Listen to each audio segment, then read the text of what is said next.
Surviving infidelity. Updated, I'm shaken up with disbelief. I can't describe the feeling I have now as I'm still shaking. I am more in disbelief than I am angry. Me, 42 male husband, her 39, were married for 17 years. I have never ever thought she would do this to me. I really thought we had happy family that everyone envies. We have been through our financial hardship together during our earlier days. She was very supportive of my then startup and basically lived off of her little income, and I really did appreciate and thanked her for going through it with me. I swore to live my life for her. I really don't know where to start or how long this has been going on. Thinking back, the first suspicion I had was about 2 years ago when she had to drive up to San Jose, we're in Southern Cal, for a funeral for one of her friend's dad and spend a night there, then called me to spend 2 more days there while she was up there. I had no doubts then. But one thing I noted was, she didn't talk anything about her 3 nights when she was up there. She only answered when I asked her. She's usually a very talkative person and talks a lot about anything and everything. But hey, it's a funeral, so not a really good subject to talk about in detail. I passed on it. Last year, one of her friends got married and she asked to spend a night for a bachelorette party / bridal shower. We knew the bride and I knew about the upcoming wedding that we were attending. Again, not a word about the party. It's a bachelorette party, so what happens there, stays there, so I guess I was okay with her not saying much. But in the past, she has said a lot about what she did in the other bridal shower. Not the details, but at least what she ate, who was there, etc. I started making enough for her not to work, and she's a full-time housewife for about 8 years now. There were 2 instances that I know of, where she was late to pick up my child at school. Once she said she was out shopping and got caught up in traffic. She did not have anything new purchased that day, and said she didn't find anything she liked. Another time, she said she took a nap and slept in. To me, those are not acceptable. I wanted to ask my child about the times she was late for pickup, but I really didn't want to have my child involved. But I mean now. COVID-19, this is when I started being suspicious. My child has told me that she's been going out for an extended time. When I asked her about it, she would make some BS stuff up and I started doubting and became paranoid. Been about 3 weeks since my child's school started to have option of kids going back. I'd rather not have my child go back, but she insisted. She's a full-time stay-home mom, so I see no reason to hurry back to school, unless she has something else in her mind. I got paranoid and I thought of something that maybe I shouldn't have, nor should I? I used to have an app that I used to record my / and her snoring at night. I had the app running on my tablet and my intention was to catch her on a phone call. Nothing notable happened until Monday. I got more than a phone call. Don't want to go into detail, but I stopped listening to it, as I got sick to my stomach. I did not confront her about it yet. I don't know how to, and whether to use the recording as hard evidence.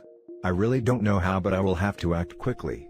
Divorce is the first thing on my mind, but raising child in a divorced family is not my preference. Plus, her being a stay-home mom and me having a business, I will have to give up a lot on my financials. I don't know. Now for the top advice before the update. Lawyer up. Divorce is a train that has to get up to speed, but it can stop on a dime. If you don't want to use the recording, use your cell phone bill. It'll show the time / dates and numbers called. From there, it's pretty easy to connect the number to a name. Then you can just ask, "Hey, who is this guy you've been calling all the time?" I already looked through the phone bill, but did not find any particular numbers in the phone bill. This would be very easy to hide if they are using messaging app. Most of them aren't quite that smart.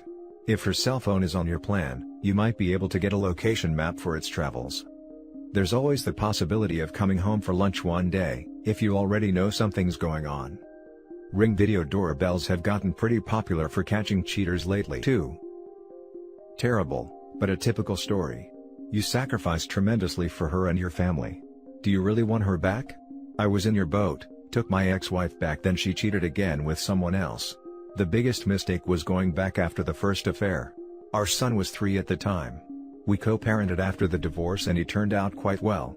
The only downside was that I had to remain friendly toward my ex-wife for the sake of my son. I literally despise the ground she walks on. Since you want to do R, she must be totally on board with it and do what has to be done. Complete transparency, timeline, and, yes, a polygraph exam. Do not believe a word that comes out of her mouth. From your description, it sounds like she is in a defensive posture and won't do any of this. File for divorce. Tell her if she doesn't fly right, You will pursue the divorce to finality. It is up to her. R is a test of her dedication to the marriage. You have been married for a good chunk of time. She is not a youngster any longer. This behavior is reprehensible, disgusting, and has left you with a monstrous crap sandwich to eat. Unless she has an epiphany, doubtful, you are in for a very rocky, terrible ride with her. Given my experience, I would dump her butt so fast that her head would spin. But I speak from experience. Keep the recording and keep a backup of it in a safe space. Don't tell her anything. Instead, 1. Call a lawyer and schedule a meeting to get to know your options to protect yourself and your child as soon as you can. 2. Call your doctor and schedule a round of STD testing as soon as you can. 3. Do not have sex with her. Try to act normal, but don't have sex with her. Make up whatever excuses you need to make there. 4. Scan in copies of all your important documents. Bank records, investments, birth certificates, health information. You never know, I had most of that stuff vanish when things went sideways. When you confront her, which you will need to do after you talk to the lawyer and the doctor, what I would recommend is to sit her down someplace quiet without your children there, and just say, I know what you've been up to. I'm not here to debate that. What I'm here to tell you is that I know, and this marriage is over. Have your phone on record as you tell her this. Tell her this even if you want to reconcile, because if you offer it at the get-go, she'll just try to sweep it under the rug and shift the blame to you. If she tries to argue that she's innocent, just walk away. Don't prove what you have. Don't tell her what you have or how you have it. Don't argue, deny, defend, or engage her. Just shrug your shoulders and walk away. If she confesses, know that she's going to only confess to the bare minimum that she thinks you know or that you'll buy. If she confesses, don't engage her. Instead, hand her a piece of paper and a pencil and tell her that she needs to write down exactly who she's been with and what she's done with them since you've been married. Do not make a decision right now. Do not confront right now.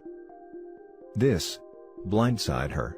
And also, very important, DNA test your child. It's not the first time she has done so. Edit. Thank you everyone who commented below, although I was not able to respond to every comment. It looks like my first step is to go seek legal advice. I'm in California, which is community state, so we will have to split our assets. I don't mind giving up half of the savings on our property, but I'd hate to give up my business. Also, my bigger concern is our child. It is very difficult. Until I take further actions, I will not confront her. I'm disgusted to sleep in the bed where she made love with another man. I'll just have to bear with it for now. I'm so tempted to go through her phone, but I'm really scared to see what I may see. I'll keep you posted. Now for the update. First of all, thank you everyone for all your support and useful advice and resources. Approaching 2 weeks since I caught her infidelity. The biggest decision I needed to make was whether to try to stay together and go on a divorce route. One thing that really shocked me was that I did not see any warnings to this. I always thought we had a good happy family. I decided to lean towards keeping our marriage. Or at least try to. I thought I would regret less if I divorced later after trying. This would be a very difficult burden to live with, but at least I would try. I did consult with several attorneys. Some of them had free initial consulting and some charged up front. One challenge was to find a way to make the payments as we share all of our finances, and I did not have a payment method where she would not know or find out soon enough. Some takeaway from the consultations were, California being community state, all of the assets we accumulated during our marriage should be split 50-50. We pretty much started our marriage from scratch, so that means everything we have now. However, we can make a settlement, so I can keep all of my shares in my business. Then I will have to give up most of the other assets. Also, she has been out of workforce for 8 years, so there will be spousal support regardless of whether she opts to find a work or not. She will probably not make much if she opts to work. Also, the child support. It sounded like the custody battle will be an uphill battle. The court will care about the best interest of the child, and our child is super attached to the mom since her being stay-home mom and they spent most of the time together. Also, California is a no-fault state, so infidelity goes out the window. One thing to note, the initial intake forms that attorneys require asks about my annual income. To me, that sounded like them asking me how much they can make from me. Also, they won't give me a clear answer until I hire them and pay retention fee. Their reasoning is that every case and circumstance is different, so they need more details to work with. From the resources I read through said to gather as much evidence as possible. Maybe hire a private investigator. Maybe the long game was the right way to go. One thing I really wanted to dig into was her phone, but I had no way to get into her. I tried, but the Face ID does not work when she's asleep. It has been a long week and I could not sleep or work right, and it was too much to bear. I never ever, in my wildest dream, thought I'd divorce. I grew very anxious and out of patience. Last Friday night, I waited for her to come out of shower and told her I need to talk to her. She had no idea what was coming to her, and I asked her if she has something that I should know that she doesn't think that I know. She said no, and why I'm asking. So, I rephrased it and asked her if she has something to confess. Her face got red and she grabbed her phone and walked into the bathroom. I followed her, but she quickly went in and locked the door. I banged on the door, asked her to come out because we need to talk, but she started getting irritated and turned on the hairdryer. We kept yelling back and forth while she was drying her hair. This went on for a while, and it took me a while to realize that it's easy to unlock the bathroom door from outside. I unlocked it using a small screwdriver, and she was sitting on the toilet with her phone. I tried to grab her phone, but she held onto it tight and wasn't about to give up easily. I told her why she's doing this to me. And she's still telling me to what? I dragged her out of the bathroom and told her we need to talk.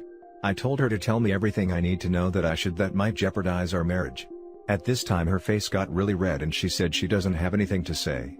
I actually had another plan to press her and lead her to confess, but for some reason I went straight to the recording. And for the first time since we were together, we had some physical altercation. She jumped on me to take away the tablet. She was hysterical and I could see her using all of her force to take it away from me.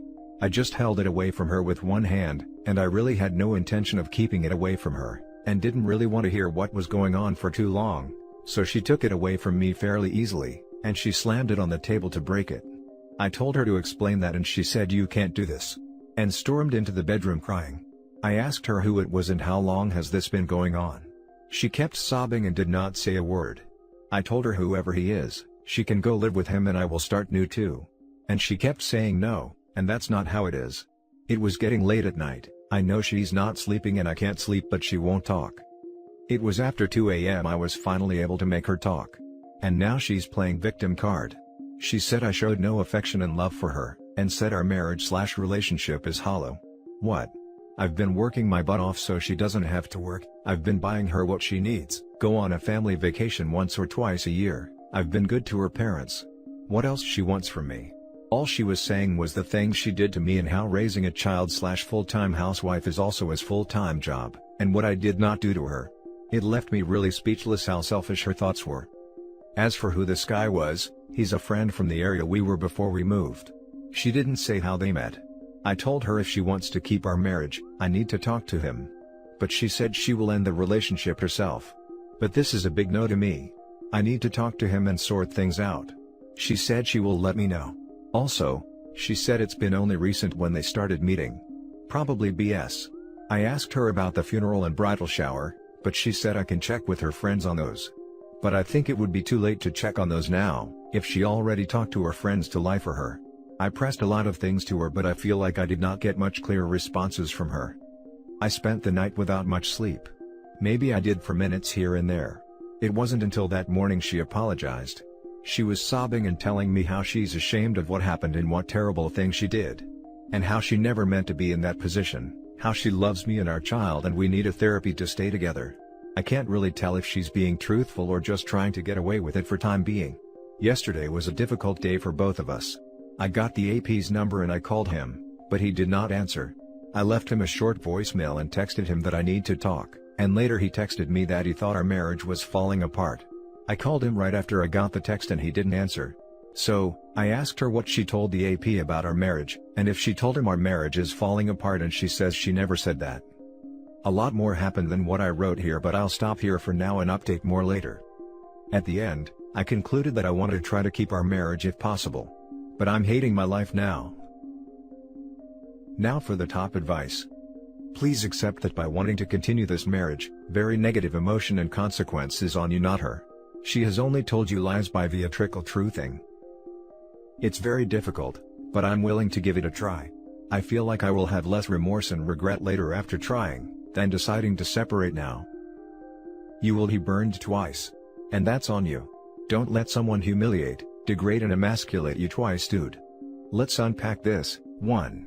She didn't initially apologize. 2. She showed no remorse in the beginning. 3. She didn't ask for reconciliation. 4. She did not ask for forgiveness. 5. She was willing to get into a physical altercation over her AP. I know this community is full of divorce hard-ons, but you got to think clearly, my dude. Sounds like she's buying her time and thinking out her next move. She may have even done it with her AP's knowledge. She went from physically fighting you to crying and wanting to save the marriage hours later when you two were in separate rooms. Men have a tendency to get whipped and not think clearly in this situation. My advice to you if you are planning on trying to save your marriage is to do it in a manner where you are mentally, financially and emotionally prepared for divorce. Live her life for you, and if she wants to go along for the ride, then she is welcome to join you. Personally, I don't think she plans on sticking it out with you and she got something dirty up her sleeve. She actually got physical with you to protect her affair partner and their secrets. My guess is she texted him the whole time while you were separated. Do not trust her. I'd bet money she didn't break off anything with him and she is planning something. All my knowledge of this, and I have plenty, most remorseful spouses are all about saving the marriage immediately after getting caught. Hers was about protecting secrets, and willing to get into a fight with her husband of 17 years in order to do that. Just let that sink in before you blindly use love as an excuse to put the horse blinders on. Thank you. I agree that her first reaction was not to apologize nor show remorse but to protect her. I can't think straight now, and I'm taking everything emotionally. I do not trust her at the moment and is taking everything she says with grain of salt. On one side I felt relieved, but on the other side, the battle just started. We'll see how things go. Thanks. Dude, you should have controlled your emotions and gather evidence. Now you have nothing. For me, it would be impossible staying in the marriage. But I can understand you, because you will not see your child as much anymore. But if I would stay married, I would start dating other women.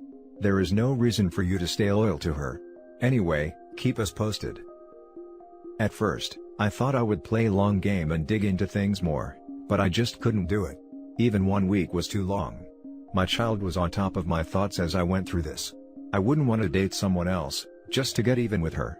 That won't help our relationships, but thanks. And that's it for this video, guys. If you have thoughts to share, leave a comment below. Don't forget to hit like and subscribe if you like this content. Turn the notification on to get updated on my latest posts. I'll catch you in the next one. Good day, everyone.